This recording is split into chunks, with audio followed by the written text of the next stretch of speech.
నా back side కనిపిస్తుంది శిలాతోరణం అండి. చూసారు కదా శిలాతోరణం, అదే శిలాతోరణం.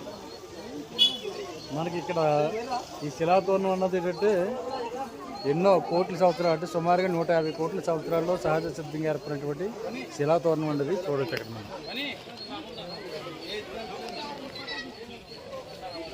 అదే శిలాతోరణం చూసారు కదా, ఇది తోరణం మధ్యలో ప్లేసు, దీన్నే శిలాతోరణం అంటారండి. ఇటువంటిది ప్రపంచంలో ఇది 3వది. ఇక్కడ చూడడానికి అయితే చాలామంది యాత్రికులు అయితే రావడం జరుగుతుంది. తిరుమల కొండపై ఉన్నటువంటి ముఖ్యమైనటువంటి ప్లేసుల్లో ఈ శిలాతోరణం కూడా అతి ముఖ్యమండి. దీని పక్కన మనకి చక్రతీర్థం కూడా ఉంది. చక్రతీర్థాన్ని కూడా మీరు చూడవచ్చు.